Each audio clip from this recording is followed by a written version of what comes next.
Number two, it should include the variables, independent and dependent variables for quantitative research or concepts for qualitative research. Of course, we all know that the title must contain the independent and the dependent. And of course, as you read the title, you must merely understand and know what is the problem inside the or in your research. Next, number three, insight or of virtually what research is all about. Okay, so this one, of course, we're going to use the Google, the internet. You are not allowed to go out. May I remind you of the letter that I have sent for your parents that you are not allowed to go out, to go to your classmates' houses and spend the rest of the nights and finish whatever you have to finish.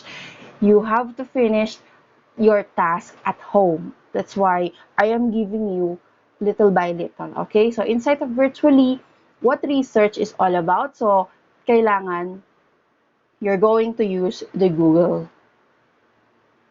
A reference for others. So, your thesis must serve as a reference for other researchers or in the future. Next, it will claim to be yours. Of course, if you did it, if you conducted it, it is yours. Kaya nga may pangalan siya sa una. Okay? A no-no. Ano ibig sabihin nun? Wag niyo ilalagay dun sa una, a study of, an analysis of, an investigation of. Obsolete na yan. So, hindi na pwede yan. Okay? So, kaya nga tayo nagre-research kasi naghahanap tayo ng bago. Okay? To improve something. Kaya hindi na pwedeng gamitin yan. So, date and location. Do not put your date and location on your title kasi makikita na siya sa scope and delimitation. So, others, ito, kinuha ko sa internet. Very naman siya, reliable. So, indicate accurately the subject and scope of the study. It must be specific and not general. Avoid using abbreviations. So, it's, let's say, for example, your strand, the strand, STEM, ABM. So, avoid using abbreviation or the school, RNHS, buuin nyo siya, okay? Next, use words that create a positive impression and stimulate reader interest. Do not use words that are too vulgar, and you have to use the current and the present terminology that may be applied to your research topic or research title. Use current terminology from the field of study. Yun yung sinasabi ko. Identify key variables, both dependent and independent. May reveal how the paper will be organized, that dapat yung title ninyo, mabasa mo pa lang, alam ko na to, tungkol to dito. Next, suggest a relationship between variables which supports the major hypotheses. Sa quantitative yan, is limited to 10 to 15 substantive words. Do not include a study of, analysis of, or similar constructions. Titles are usually in the form of phrase, but can also be in the form of question. But very minimal yung paggamit natin dapat ng question kasi masyadong obvious na ang problem mo is about this one. So, sometimes, pag gumamit ka ng question, pwedeng sagutin na kagad. Kumbaga, mahalata na. Kumbaga, i-preempt na kung ano nilalaman ng iyong research. Use correct grammar and capitalization with all first words and last words capitalized, including the first word of the subtitle. All nouns, pronouns, verbs, adjectives, and adverbs that appear between the first and last words of the title are also capitalized. So, nakakapitalize lahat ng yan. And then, in your paper already, in your research, doon sa mismong research paper ninyo, the title must be written in an inverted pyramid. Okay, ibig sabihin, paano siya, paunti ng paunti. So, i-discuss ko yan sa format. In academic papers, rarely is the title followed by an exclamation mark. So, huwag kayo maglalagay ng exclamation mark. However, a title or subtitle can be in a form of a question. So, meron tayong tinatawag na hindi lang yung diretso na title. So, merong dalawang title. Yung sinasabi na itong subtitle. So, may title na isa and then colon and then meron pang isang title. So, isang title mo yon. Later, I'm going to give you examples. So, these are the subtitles na sabi namin. Subtitles are quite common in social sciences research papers, specifically for the Hume's strand. So, examples, explain or provide additional context. So, ito yung example niya, linguistic ethnography and the study of welfare institutions as a flow of social practices. So, yun yung sinasabi ko, semicolon or colon, the case of residential childcare institutions as paradoxical institutions. So, ito yung sample na title wherein meron siyang subtitle. Ang pinaka-title niya is Linguistic Ethnography and the Study of Welfare Institutions as a Flow of Social Practices. And then the subtitle is The Case of Residential Childcare Institutions as Paradoxical Institutions. Next, add substance to a literary, provocative, and imaginative title. That is, so this is the example. Listen to what I say, not how I vote. Yun yung pinaka-title niya.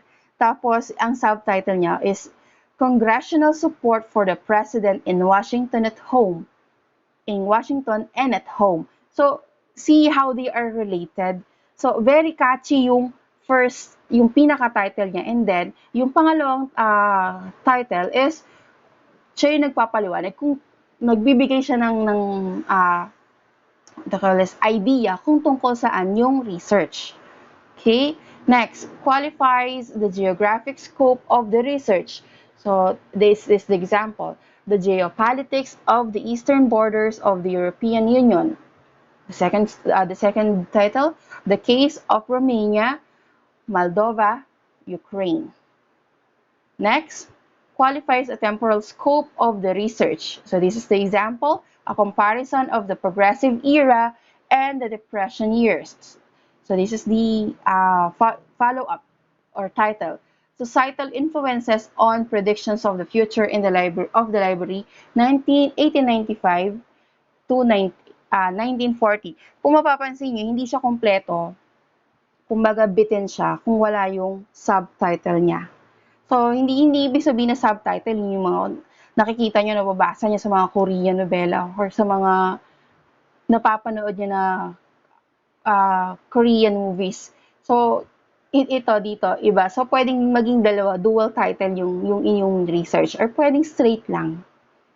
Okay? Ikayong bahala. Depende dun sa research topic na binigay ninyo. Okay, next, focuses on investigating the ideas, theories, or work of a particular individual. So this is the example. A deliberative conception of politics.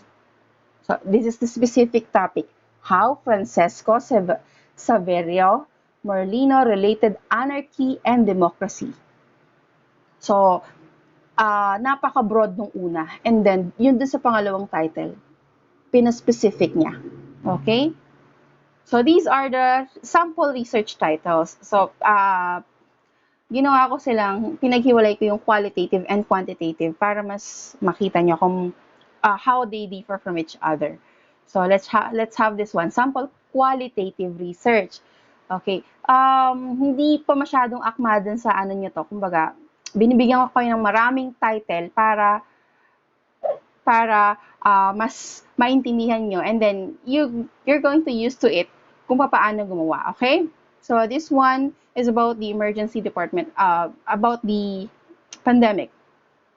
Preparedness of our emergency department during the coronavirus disease outbreak from the nurse's perspective. So, this study is for the health department. Okay? So, as you can see, ano siya, diretso lang siya, hindi siya dual title. Okay? So, that is one example of qualitative research title. Another one, mental health care goes online. This is a dual title, so meron siyang subtitle. The specific title is Practitioners' Experiences of Providing Mental Health Care During the COVID-19 Pandemic. Next, the impact of the COVID-19 pandemic on self-harm and suicidal behavior. So the second title is Protocol for a Living Systematic Review. qualitative lahat yan mga anak. Okay? Next, quantitative research title. These are the samples. Utilization, availability, and price changes of medicines and protection equipment for COVID-19. Ma'am, paano po naging quantitative? Paano naging qualitative yung una? Tingnan nyo to. Utilization, availability, and price changes. Can you measure, can you count the utilization and availability and price changes? What are the variables involved here? So in this part, the answer is yes. You can measure, you can count. Utilization, paggamit, how frequent, how much is utilized, availability, how much is available, price changes, of course, that is a number of medicines and protection, PPE, protection equipment for COVID-19. So, timely yung mga binigay kong title, sample na title na to, and then later on, bibigyan ko kayo ng akma din sa strand ninyo, per strand. So, in this part, quantitative siya kasi you can count, you can measure the variables. What are the variables? Of course, the utilization and availability, price, changes of medicines and protection of equipment. This title has multivariate o is a multivariate title. Ibig sabihin, marami siyang variables.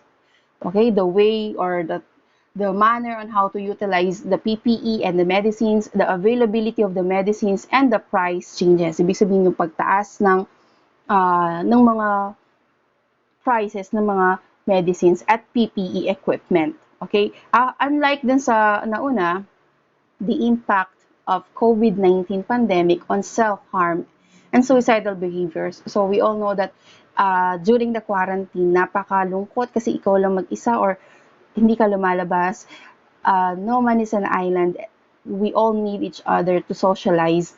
That's why in this part, in this research, it aims to study the impact of COVID-19 pandemic to the behavior, to the mental health of a person.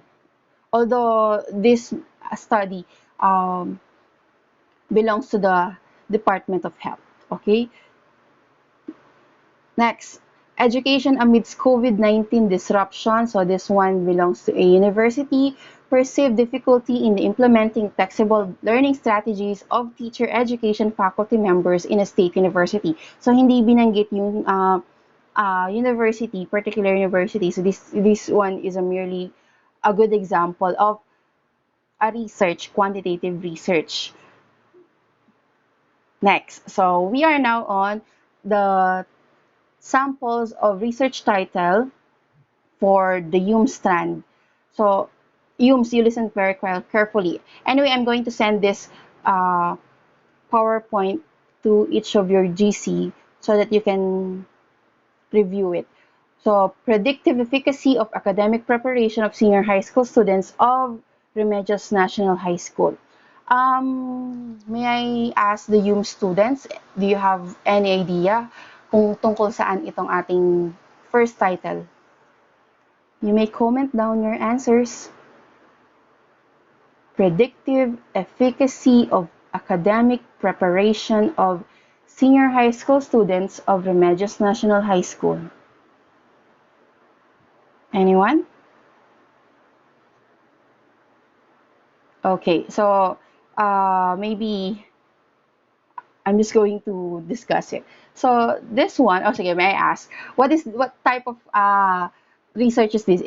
Is this a qualitative or a quantitative type of research? You may comment down your answer. Yes, Jenna May, wait lang. Sasuot ko lang yung ano ko. Jenna May? Quali. Another answer?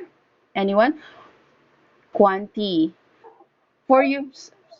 Yes, Romel? Okay, quanti kay. Okay, quanti. Another answer? Quali. Okay, so the answer is Okay, may sumasagot pa. So, quality. Thank you very much for your answers. So, predictive efficacy of academic preparation of senior high school. It's a quanti. So, pwede kasi predictive na siya eh. Remember this one. Pwede mo siyang gawing quali din. Depende kung paano mo siya ayusin. So, this one, siguro kung sinabi dito na,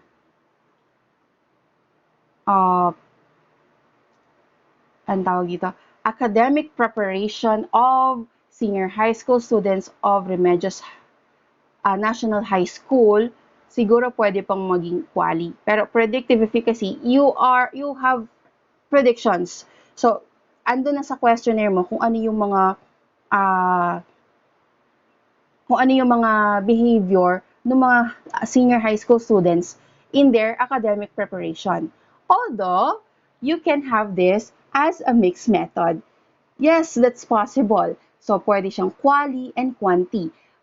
Paano? So, of course, ando na yung mga predictions mo na may hypothesis ka eh. Ito yung mga academic preparation ng mga senior high school students. This is the hypothesis. Pero, pwede mo yung supportahan via interview. That's why dun pumapasok yung quali. Okay? Next, application of multi-attribute utility theory to consumers' choices about environmentally responsible decisions. Quali or quanti?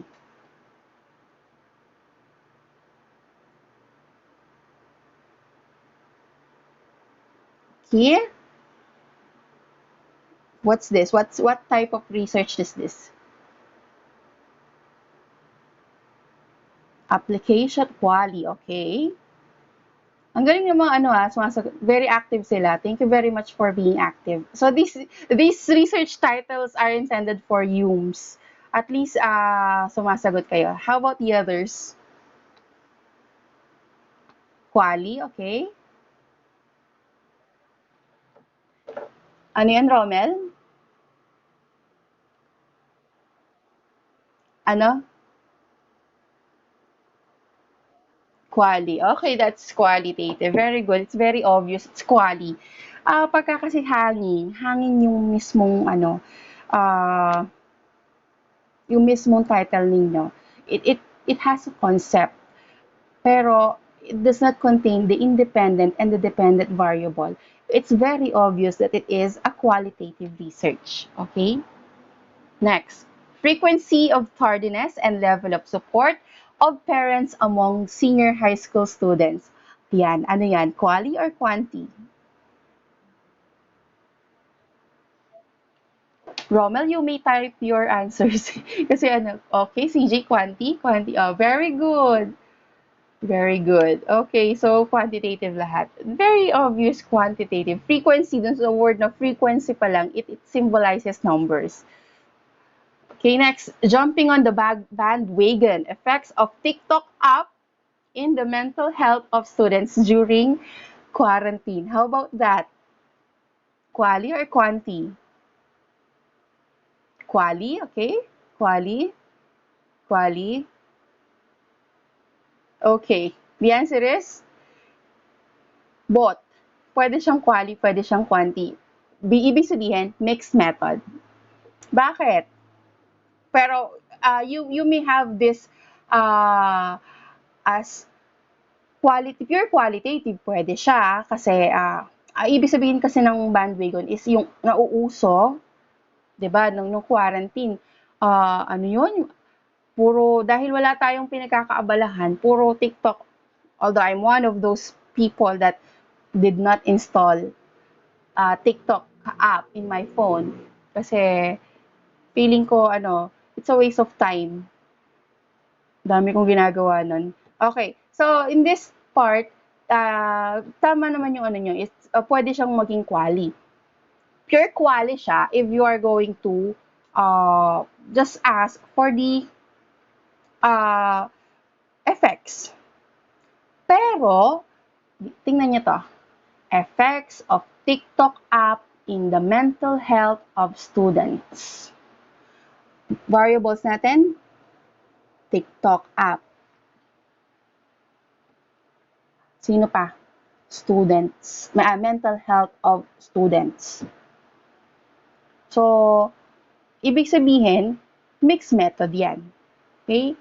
So, malalaman mo yung epekto through your questionnaire kasi meron kang mga variables na gusto mong malaman kung may relationship ba yung paggamit ng TikTok sa mental health ng mga estudyante nung quarantine.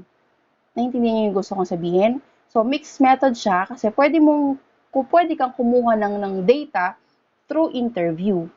Pwede ka ring samahan mo ng questionnaire para makuha mo yung effects ng TikTok app.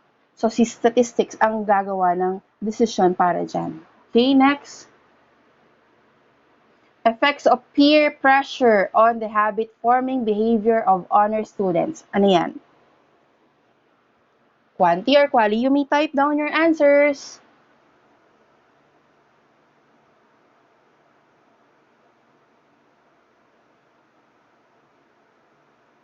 Quali, okay? Quali. Quali. Okay, puro quali yung mga sagot nila.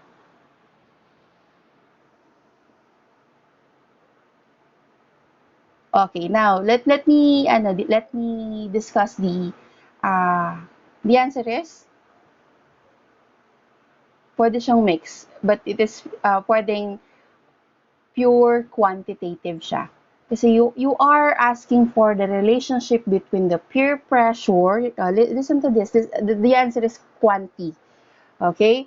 So you are asking for the relationship. How strong is the relationship between uh, the peer pressure, that is the first variable, and the habit of or the behavior of the honor students. Ibig sabihin, you are looking for the relationship. How strong are they? That's why it is quanti. Nagchat si Sir Dick. Okay, next. Ang daming example sa UMS. Kaya lang hindi ko ipipiliin kasi natin talaga kasi hindi nga kayo pwedeng lumabas. Yung pwedeng makonduct ninyo na ang mga magiging participant ninyo or respondents is pwede siya via phone. So, hindi kayo pwedeng lumabas dyan tapos mag-conduct kayo ng study dahil sobrang bawal talaga ngayon kasi ang daming nahahawa. Sobrang puno na yung mga natin, ospital. Okay, this one. Impact of previous advisor. This one is requested by Sir Maldrin and Sir, sabihin ko ba? And Sir Dick. Okay, so this one is requested by them. Impact of previous advisors in the social beliefs and behavior of senior high school students. Sabi nila, kasi nagtatanong sila. So, may mga certain kasi, pinagkukwentuhan sa faculty. So, this one, what do you think is this? Quali or quanti?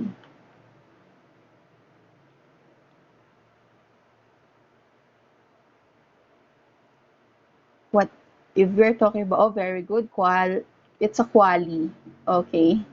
Qualitative siya. Kasi you're going to ask, hindi mo alam kung ano hindi mo alam kung ano yung magiging impact. Tinatanong mo, inaalam mo muna. Okay? Unlike din sa mga nauna, alam mo na kagad yung mga variables mo. Okay? Next. Next, ABM tayo. The relationship between emotional quotient and leadership skills of managers of a manufacturing firm. Very obvious. Relationship between. If you're asking for the relationship, therefore, very good, Jenna, it's quantitative. Very good. So, we have two variables here, the emotional quotient and the leadership skills of managers. Okay, next. Efficiency and satisfaction level of customers during quarantine. Baligtad siya. Lazada versus Shopee. Pwedeng baligtad. Mauuna si Lazada versus Shopee. Ay, natanggal. Anong napindot ko? Wait lang ah. Okay. Na-exit ko siya.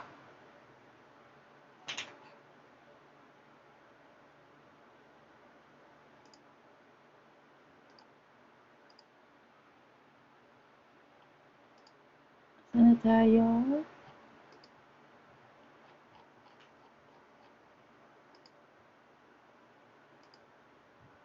Ayun.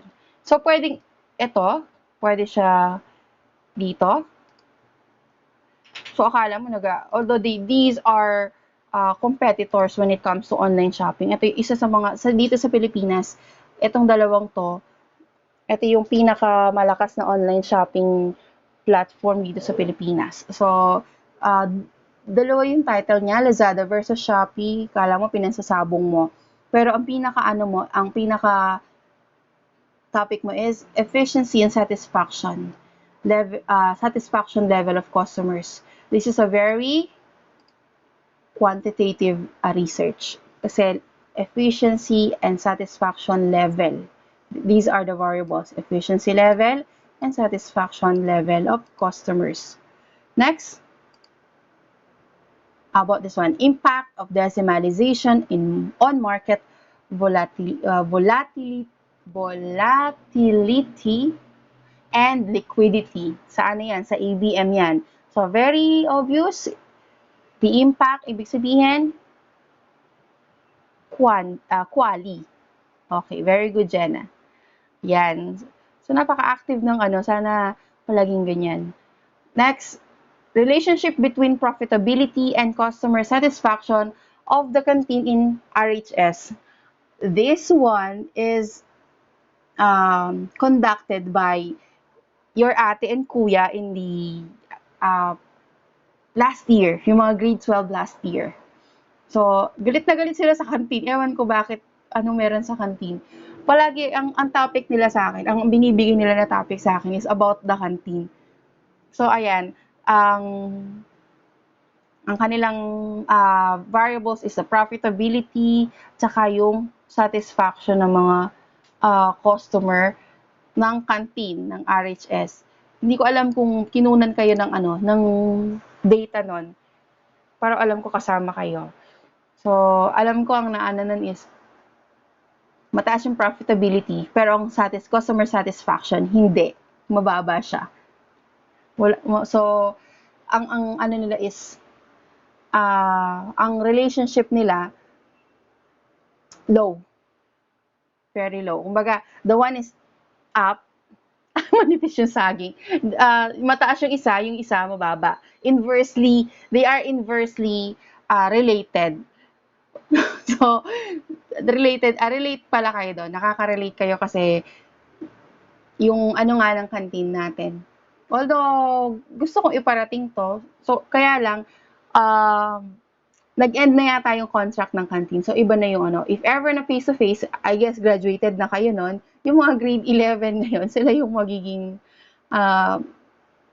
customer na naman. Next, ito. Ginawa ito ulit. Nilagay ko to kasi isa to sa mga nagustuhan ko na research kasi it's some kind of investigatory or feasibility study wherein they made different variants of siomai tapos ibinenta nila tapos tiningnan nila kung sino yung pinaka o alin doon yung pinaka mabenta tapos depende dun sa kung paano sila nagbenta at kung paano yung basta may business plan sila tapos binenta nila and then dun nila ginawa ng research. Kumbaga, it's a combination of a feasibility study and a research. Quantitative ito kasi investigatory project siya. It involves money and numbers. Next, sa EIM. Meron ba tayong EIM dito? Wala. Okay, so this one is an example of dual uh, title. So, Firefly in the Dark. Firefly in the Dark. Ano yung anong naiisip nyo? Nandiyan si na Jonathan. Okay. So, Firefly in the Dark. So, ilaw, 'di ba? So, ang kanyang second title is Significant Difference Between the Efficiency of Various Brands of Light Bulbs.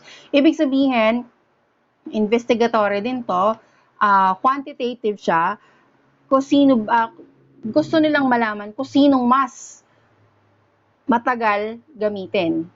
So, although medyo matagal itong proseso, pero siguro through questionnaires, pwede naman siguro. Pero mas maganda talaga, ikaw mismo magte-test. So, sa EIM yan, kasi ilaw sila. Next, effects, ito, ginawa to ng mga EIM last year. Wherein, ako na nagbigay ng title nila kasi hindi nila ako sinisipot pagka oras na ng research. Absent palagi sila. Next, ito. Effects of polyurethane hat to the safety hazard of EIM students. Ibig sabihin lang nun, ano ba ang effect nung sombrero na kulay orange sa safety hazards ng mga EIM students? Yun lang. That's pure quantitative. Next, ngayon to, timely. Online training during pandemic, preparedness of EIM students for employment. As we all know, TVL students need a face-to-face training for them to master, for them to acquire the skills of their strand. Kasi hindi kagaya nyo, pwede tayo dito sa Google kasi pure pure academic. So sila, kailangan gawin nila yung skill bago nila matutunan. So, is there, kailangan actual, very good. So, is there a really preparedness? Are they really prepared for their employment? Kasi we all know that after graduation, EIM students, they seek for a job. Rarely that they enroll in college and they pursue a degree. So, this one is a good research topic. And it's about students. Next, comparative study. This one is suggested by Ma'am Grace for her EIM students. Comparative study on the effectiveness of wiring installation. So, solid wire versus stranded wire. So, alam na mga EIM yan kung alin yon. Yung solid wire, yung isa lang, kung nakapag balat na kayo ng wire, merong isa lang na copper wire. Isang buo siya. Wherein yung iba, pagka binakbak mo, stranded siya. Ibig sabihin marami siyang strand. Para siyang buhok na magkakasama. So, alin ang mas efficient, alin ang mas magandang gamitin, alin ang mas effective kung gagawa ka ng mga installation. So, that is for EIM. Next, for the SMAW. SMAW training efficacy, level of initiative and motivation to attend online class. Specifically, JDVP. So, nag-online class yung mga yan, meron silang free load.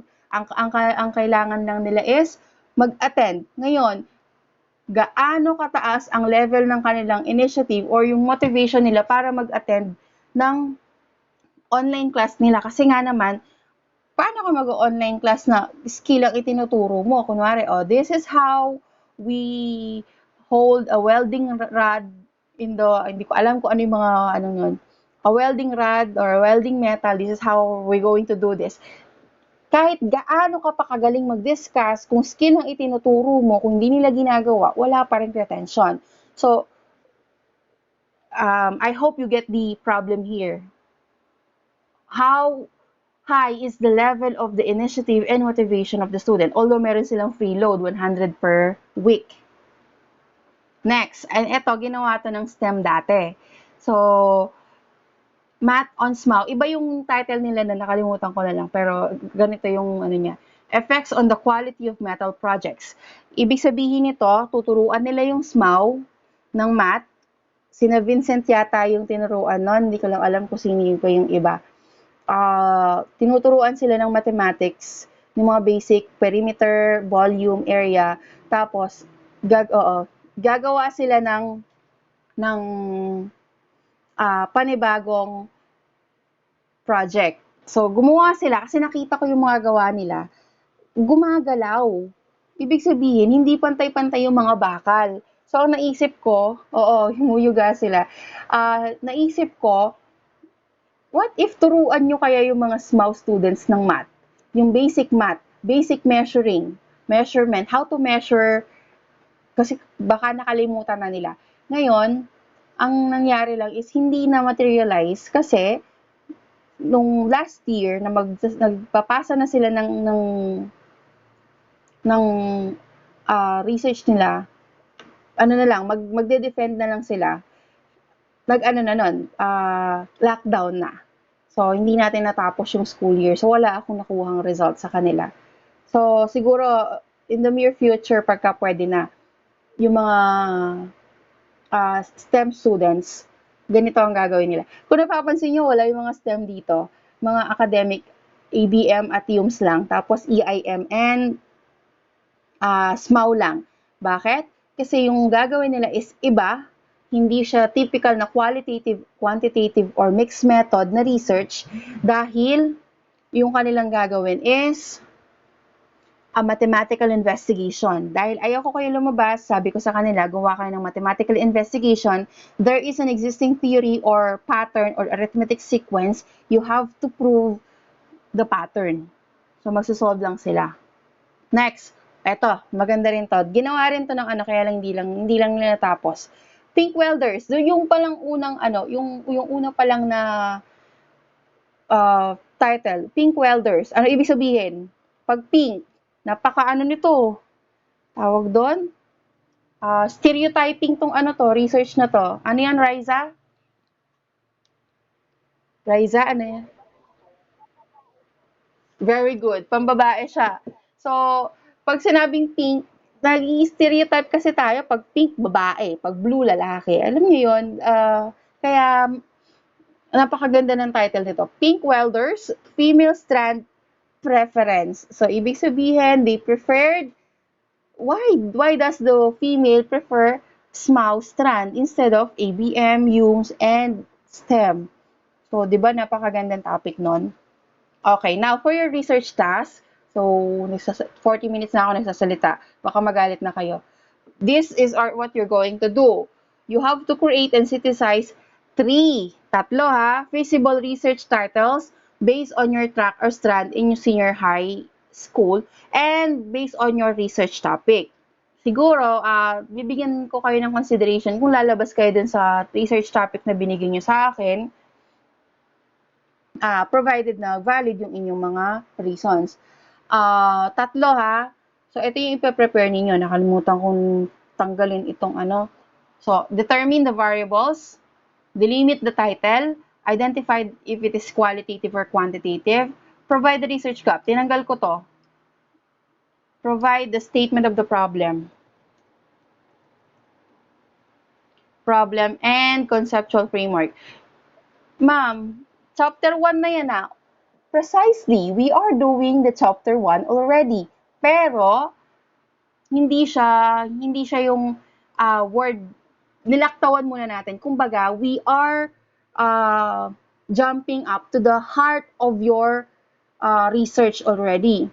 So, pagka kasi andyan na yan, madali na lang siyang gawin. Naiintindihan nyo na. Kasi, kaya nahihirapan yung mga estudyante sa research, inuuna ng mga teacher yung Review of Related Literature, RRL. Yan ang sinusumpa nila. Diyan sila nahihirapan. Tama, mali.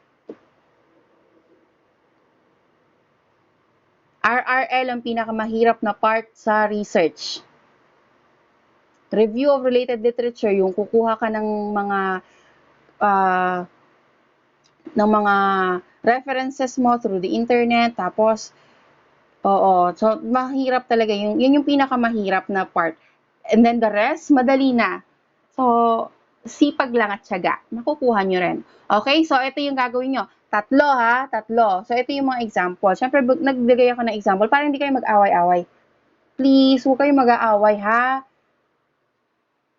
So, pag-usapan ninyo kung meron kayong hindi pagkakaintindihan. So, ganyan yung nakalagay doon. Pinalitan ko yung bandang ilalim ha. So, hindi ibig sabihin ganyan ang gagawin. Ganyan lang ang outline. Okay? Outline lang yan. Yan ang guide ninyo para dun sa inyong research task. So, ito yung mga, research 1, at research title 1, research title number 2, and research title number 3. So, ito na yung sample research task ninyo.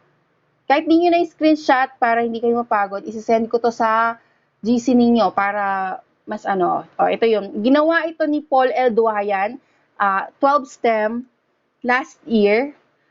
Natapos niya, ang galing niya, sisend ko rin sa inyo to para meron kayong idea.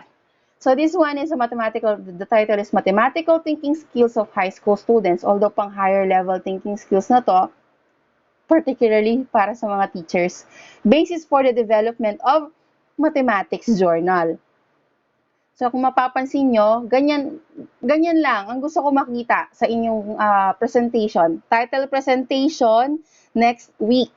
Okay? Per group.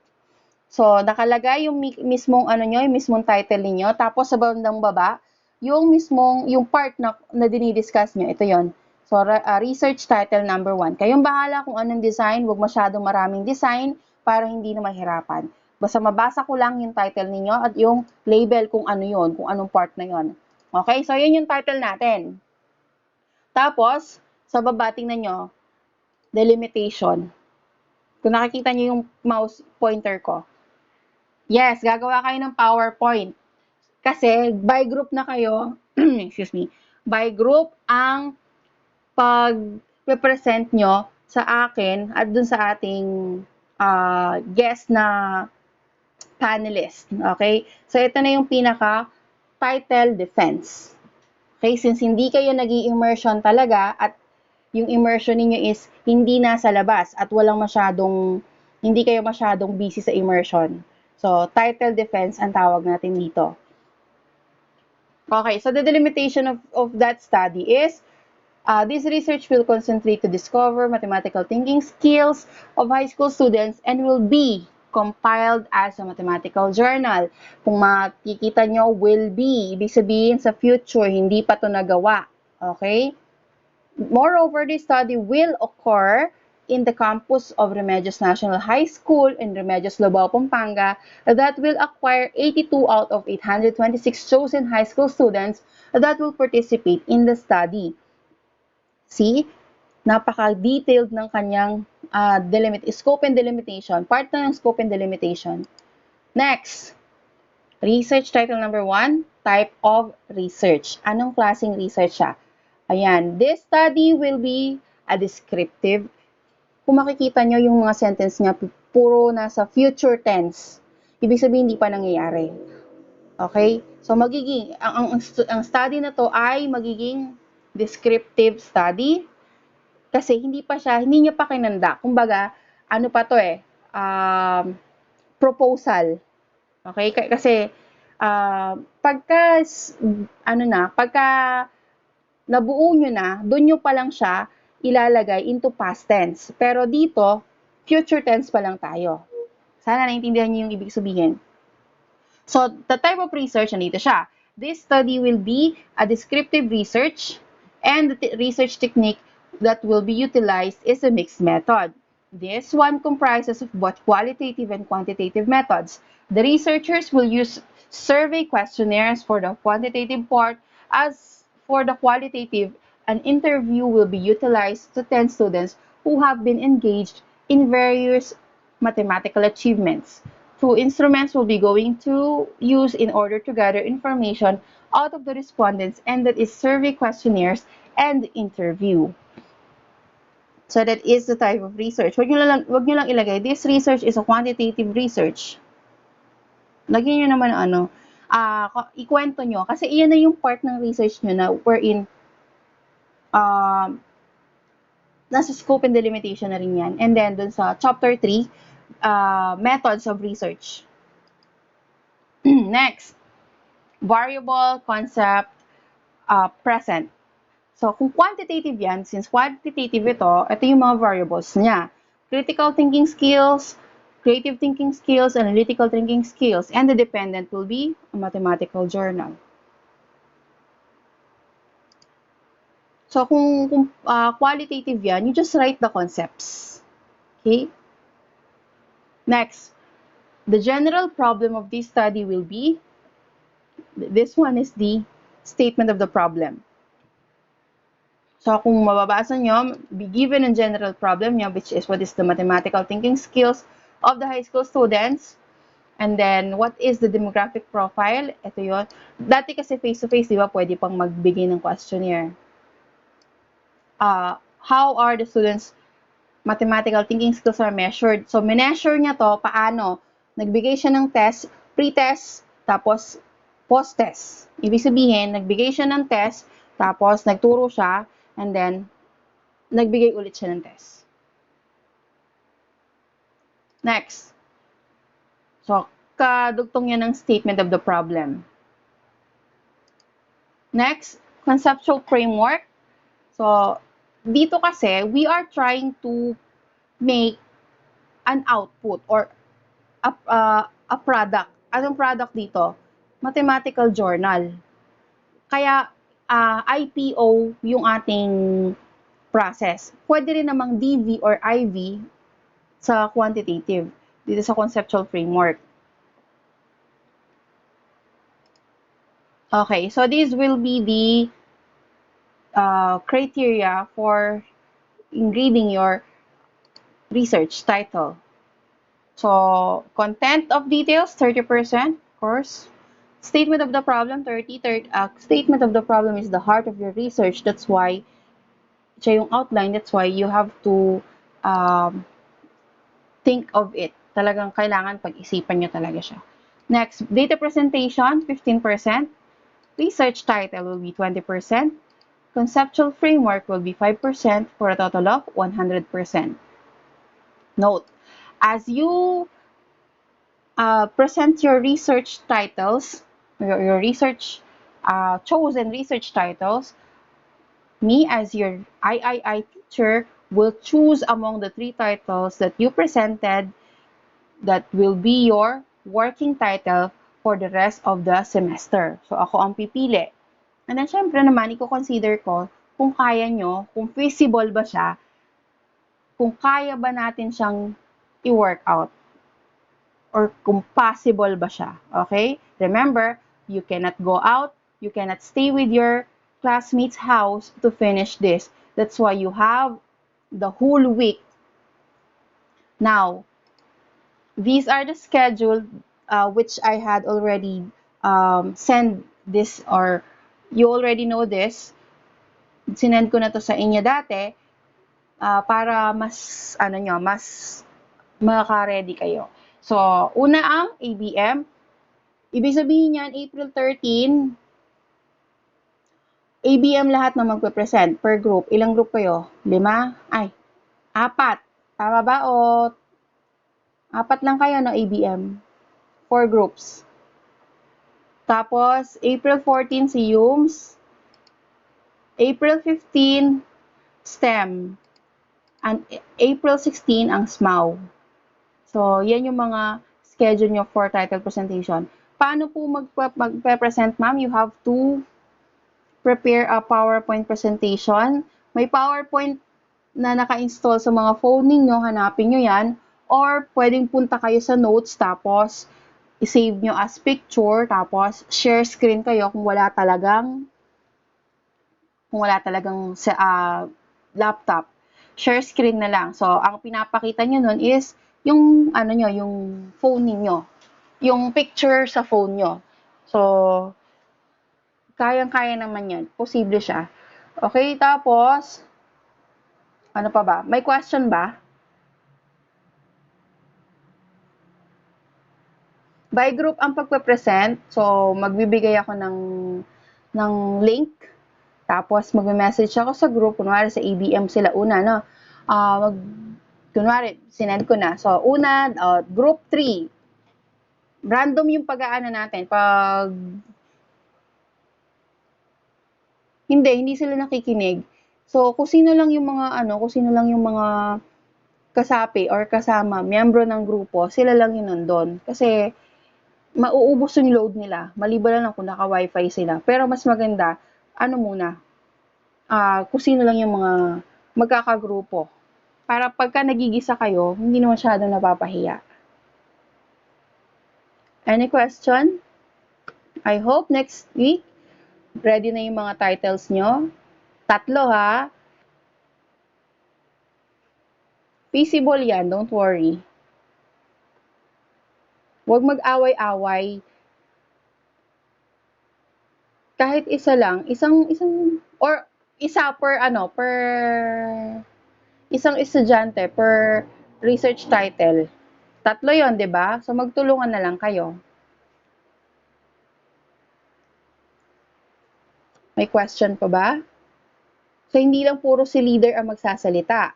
I-distribute nyo yung trabaho kasi hindi yan biro. Kailangan nyo talagang magtulong-tulong. Hindi ko naman kayo igigisa talaga yung okay. Taking consideration that we are in the middle of pandemic and you are doing a research and you cannot go out, I am giving you a lot of considerations. So please, huwag masyadong ma-pressure kasi naintindihan ko na masyadong limited yung ating access, yung ating ginagalawan para makagawa talaga ng research. That's why, pipili na lang tayo. So, ano ang makakaya, tingnan natin kung ma-workout natin. Hindi naman, kung natakot kayo nung nag-present kayo sa qualitative research, specifically the ABM and UMS, syempre, face-to-face yun eh. Iba yung face-to-face sa online lang. So, hindi ko naman gaganunin yung susulatan ko lahat ng nyo, or hindi ko naman lalagyan lahat ng I am going to comment down or give the comments very nice. Take it constructively. So, wag nyong damdamin. Pagka sensitive ka, talo ka. So, although kami din may mga comments din, pero we take it constructively. So what? End of the world na ba nun? Di naman, di ba?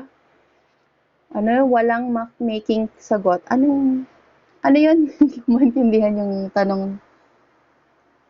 Dali, basahin ko ulit. Walang maling sagot. Siguro, yung lang siguro, yung may mga corrections, but you have to take it positively. Okay? You have to be open. If your research has a lot of corrections, syempre, kailan natin i-correct pagka-college na kayo? Syempre, di ba ngayon? So, sino mapapahiya pagka nasa college na kayo, mali pala yung alam nyo na tama. So, kayo din, kasi kayo yung Oo. So, I am making sure of you that hindi ko naman kayo papahiyain. Dun sa mga ka-group nyo na chill lang, well, siguro daw hindi ako magiging mabait. Dun sa mga ka-group nyo na chill lang. Be ready dun sa mga chill-chill lang. Naka-record ito. Don't worry. Yes, may panelist tayo. Since dun sa mga, yung mga immersion advisor nyo, I can also invite them para mas makapagbigay sila ng idea about your strand kasi sila yung mas knowledgeable doon. Okay?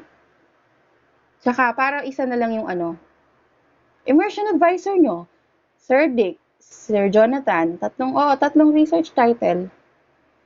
Sa SMAU, si Sir Paul. Sa EIM, si Ma'am Grace. Oo, pwedeng screen share. Oo, wag nyo na i-open kung nahihiya kayo, walang problema. Yung na lang, yung huli na lang, pagka approve na, doon na lang tayo mag-open cam. Basta naririnig ko yung boses nyo, nagsasalita kayo, okay na sa akin yun. Kayo mga bata kayo, may stage fright kayo. Alam nyo, you have to overcome that stage fright. Kasi, kung hindi nyo sinanay, hindi yung mawawala. So, sabi ko nga sa mga yums nun, I am an introvert person. Papagsalitain mo ako sa harap, hindi ko talaga kaya. Inaamin ko naman yun. Kasi, yung mga introvert, hindi naman yung sobrang mahiyain na. Pero, nahihiya ka, may mga insecurities ka na ayaw mong pagtawanan, parang ganon. Or ayaw mong magkamali. Oo, nanginginig yung tuhod nyo. So, ngayon, since online tayo, kayang-kaya nyo yan. Alam ko, kayang-kaya nyo yan. Hindi naman tayo nakikita eh. So, pakisabi dun sa mga chill-chill lang na mga klase ninyo, mag-ready sila dahil sila yung tatanungin ko. Any question? Any more? Wait lang, Jenny. Yes, Jenny?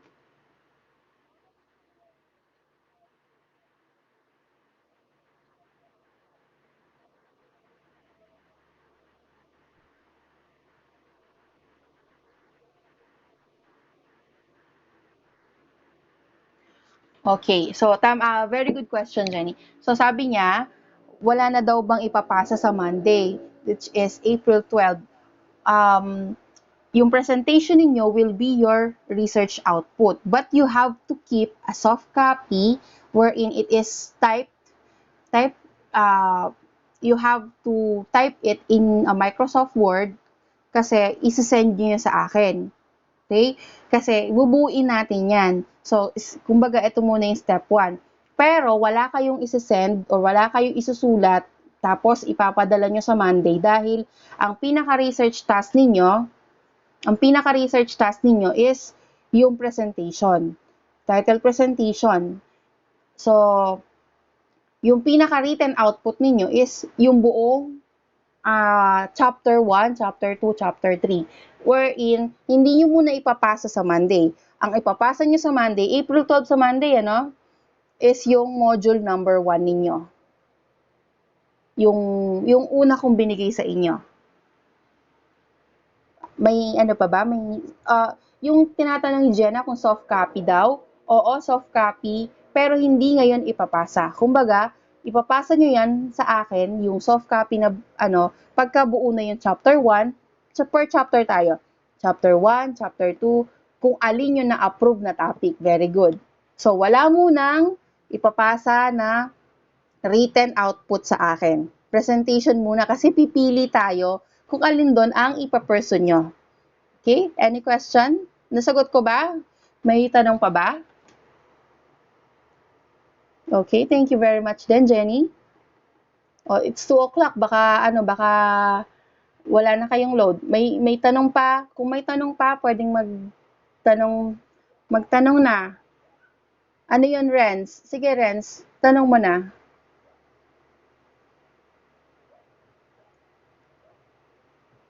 Okay? Nag-sentiment si Sandali lang, Renz. Yes, Renz? Renz?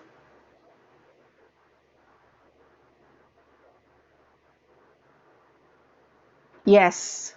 So, according na sa binigay nyo na research topic, yung nauna, yung research task number 1, dun kayo kukuha ng research title ninyo. Pero, kung wala na talaga kayo maisip, siguro, pwede kayong lumabas dun sa research topic ninyo, pwede kayong gumawa ng iba pang title. Kaya lang, you have to justify that. Okay? Okay, any more question?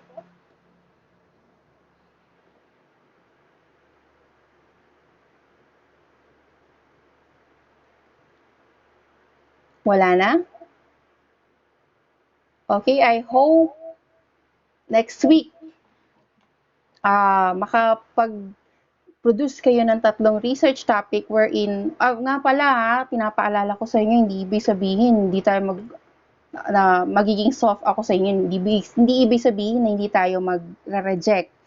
So, may time na wala talagang acceptable, so be prepared na ma-reject yung mga title.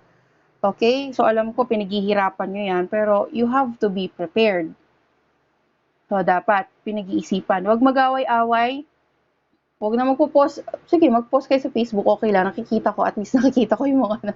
So, ang dami niyong post sa Facebook na tungkol sa I. Naintindihan ko naman yan. So,